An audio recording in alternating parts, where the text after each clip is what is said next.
ওং নমো ভগবতে বাসুদেবায়। জয় শ্রীকৃষ্ণ। রাধে রাধে। বন্ধুরা, আজ 15ই মে শুক্রবার, বৈশাখ সংক্রান্তির দিন। বৈশাখ সংক্রান্তি বলতে মূলত বাংলা বর্ষ পঞ্জিকা অনুসারে বৈশাখ মাসের শেষ দিনটিকে বোঝায়। বৈশাখ মাসের সংক্রান্তির দিনটিকে অত্যন্ত পবিত্র মনে করা হয়। এই দিনটি মূলত আধ্যাত্মিক সাধনা, শুদ্ধতা এবং পুণ্য অর্জনের দিন। শাস্ত্র ও প্রথা অনুযায়ী এই দিনটি সুন্দর ও সুশৃঙ্খলাভাবে পালন করার কিছু নির্দিষ্ট নিয়মও রয়েছে। বৈশাখ মাসের সংক্রান্তিতে মূলত জলদান ব্রত বা বৈশাখী ব্রত উদযাপনের রীতি পরিচালিত হয়েছে। পুরো বৈশাখ মাস জুড়ে উত্তপ্ত রৌদ্রে মানুষ ও প্রাণীকুল যখন তৃষ্ণার্ত থাকে, তখন তাদের তৃষ্ণা নিবারণ করাই এই ব্রতের মূল উদ্দেশ্য। এই সংক্রান্তিতে ছাতু, শরবত, মাটির কলসি এবং হাত পাখা দান করা বিশেষ মাহাত্ম্য রয়েছে। বাংলার ঘরে ঘরে মায়েরা ও বয়স্করা এই দিনটিতে উপবাস থেকে ঈশ্বরকে স্মরণ করে যে ব্রত কথাটি পাঠ করেন বা শোনেন, এবং এই ব্রত কথাটি এই বৈশাখ মাসের সংক্রান্তির দিন যে ব্রতের তাৎপর্য রয়েছে। বৈশাখী ব্রত বা জলদান ব্রত। প্রাচীনকালে এক গ্রামে অত্যন্ত দরিদ্র ব্রাহ্মণী বাস করতেন। তার সম্বল বলতে কিছুই ছিল না। ভিক্ষা করে যা পেতেন তা দিয়ে কোনো মতে তার দিন কাটত। একবার বৈশাখ মাসে প্রচণ্ড রৌদ্র আর খরার চারদিক শুকিয়ে কাঠ হয়ে গেল। গ্রামে পুকুর, খাল, বিল সব জল শূন্য হয়ে গেছে। সেই বৈশাখ মাসের সংক্রান্তির দিন দুপুরে ব্রাহ্মণ কুটিরের সামনে এক বৃদ্ধ ও ক্লান্ত সাধু এসে দাঁড়ালেন। রোদের তাপে সাধুর মুখ শুকিয়ে গেছে। তৃষ্ণায় তিনি প্রায় অচেতন। তিনি ব্রাহ্মণীর কাছে একটু খাওয়ার জল চাইছিলেন। ব্রাহ্মণী দরিদ্র হলেও তার মন ছিল অত্যন্ত দয়ালু এবং তিনি শাস্ত্রে বিশ্বাসী ছিলেন। তার ঘরে ভালো কোনো খাবার ছিল না, কিন্তু তিনি জানতেন বৈশাখ সংক্রান্তির দিন তৃষ্ণার্তকে জলদান করার চেয়ে বড় পুণ্য আর কিছুই নেই। তিনি একটি পরিষ্কার মাটির পাত্রে ঠান্ডা জল, সামান্য একটু আখের গুড় আর একটু ছাতু যত্ন করে সেই সাধুকে খেতে দিলেন। একটি তালপাতার পাখা দিয়ে তাকে বাতাস করে তার ক্লান্তি দূর করলেন। সাধু সেই জল ও ছাতু খেয়ে পরম তৃপ্ত হলেন। যাওয়ার আগে তিনি ব্রাহ্মণীকে আশীর্বাদ করলেন, মা, এই প্রচণ্ড গরমে তুমি আমার জীবন রক্ষা করেছ। বৈশাখ সংক্রান্তির এই পুণ্যতিথিতে তোমার এই নিঃস্বার্থ জলদান বৃথা যাবে না। আজ থেকে তোমার আর কোনো অভাব থাকবে না। আসলে ওই সাধু ছদ্মবেশে ছিলেন স্বয়ং ভগবান শ্রী হরি।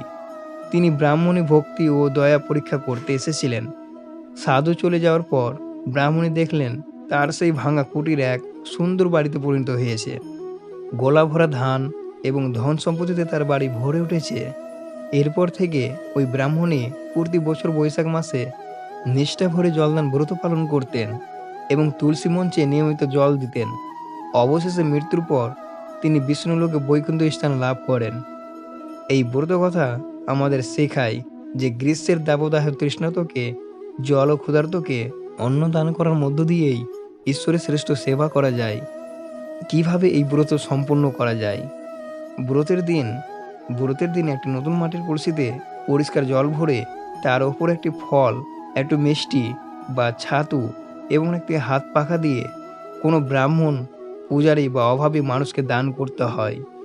বৈশাখ মাস জুড়ে একটি ছিদ্রযুক্ত মাটির ভাঁড় ঝুলিয়ে রাখা হয়, যেখানে থেকে ফোঁটা ফোঁটা জল তুলসী গাছের গোড়ায় পড়ে। সংক্রান্তির দিন এই সেবার সমাপ্তি ঘটে এবং তুলসী তলায় প্রদীপ জ্বালিয়ে প্রার্থনা করা হয়। এই সংক্রান্তির দিন কিভাবে পালন করবেন? বৈশাখ মাসের সংক্রান্তির দিনটিকে অত্যন্ত পবিত্র মনে করা হয়। ভোরের স্নান, সূর্যোদয়ের আগে বা খুব ভোরে উঠে স্নান করা এই দিনের প্রথম ও প্রধান নিয়ম। সম্ভব হলে গঙ্গা বা কোনো পবিত্র নদীতে পূর্ণ স্নান করা অত্যন্ত শুভ। তা যদি সম্ভব না হয়, তবে স্নানের জলে কয়েক ফোঁটা গঙ্গা জল বা কয়েকটি তুলসী পাতা দিয়ে সেই জল দিয়ে বাড়িতেই স্নান করতে পারেন। সূর্যদেবকে অর্ঘ্য প্রদান করা। সংক্রান্তি মানেই সূর্যের এক রাশি থেকে অন্য রাশিতে গমন, তাই এই দিনে সূর্যদেবের আরাধনার বিশেষ গুরুত্ব রয়েছে। স্নান সেরে শুদ্ধ বস্ত্র পরিধান করে পূর্ব দিকে মুখ করে সূর্যদেবকে জল নিবেদন করুন। একটি তামার পাত্রে জল, লাল ফুল, একটু আতপ চাল ও লাল চন্দন মিশিয়ে সূর্যদেবের উদ্দেশ্যে নিবেদন করলে তা অত্যন্ত শুভ বলে মানা হয়। পূজা ও শাস্ত্রপাঠ। বাড়ির ঠাকুর ঘর পরিষ্কার করে ইষ্টদেবের পূজা করুন এই দিনে ভগবান বিষ্ণু এবং মহাদেবের আরাধনা করা খুব শুভ ফলদায়ক বলে মনে করা হয়। অনেক পরিবারে এই দিনটিতে সত্যনারায়ণ পূজারও আয়োজন করা হয়। এর পাশাপাশি পূজার পর শ্রীমদ্ ভগবদ্ গীতা, বিষ্ণু, বিষ্ণু সহস্রনাম বা অন্য যে কোনো পবিত্র ধর্মগ্রন্থ পাঠ করা মানসিক শান্তির জন্য খুবই ভালো। দান ধ্যান, শাস্ত্র মতে সংক্রান্তির দিনে দানের চেয়ে বড় পুণ্য আর কিছুই নেই। বৈশাখ মাস যেহেতু প্রচণ্ড গরমের সময়, তাই এই সংক্রান্তিতে অভাবী মানুষদের এমন কিছু দান করা উচিত যা গ্রীষ্মে আরাম দেয়। তৃষ্ণার্তদের জল দান, গরিবের মানুষদের ছাতা, হাত পাখা, গ্রীষ্মকালীন ফল, পাদুকা এবং অন্নদান করা মহাপুণ্যের কাজ।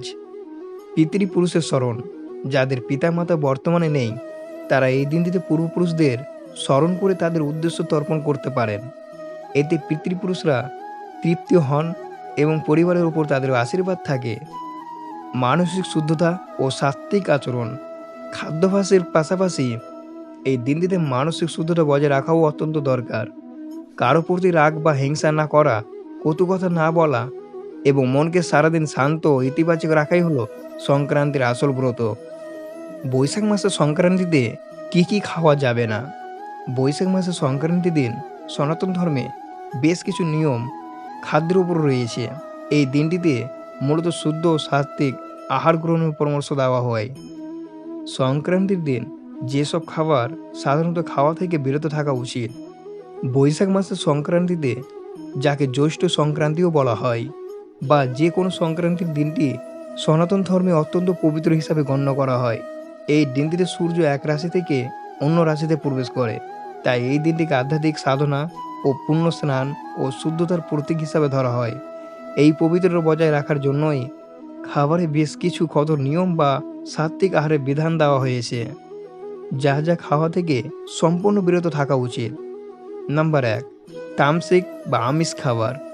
মাছ, মাংস, ডিম বা যে কোনো প্রাণীজ আমিষ এই দিনে সম্পূর্ণ নিষিদ্ধ করা হয়েছে।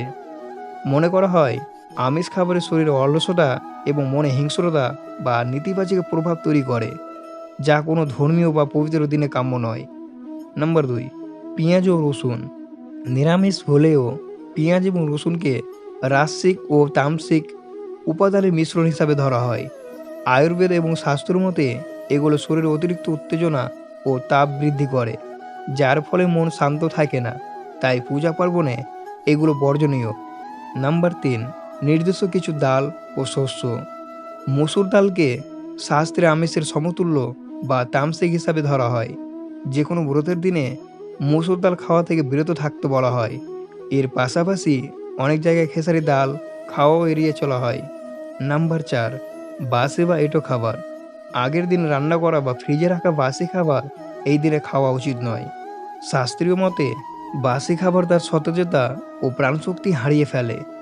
এই দিন ঈশ্বর বা দেবতার উদ্দেশ্য খাদ্য নিবেদন করা হয়, তাই সম্পূর্ণ টাটকা এবং পবিত্র খাবার গ্রহণ করাটাই নিয়ম।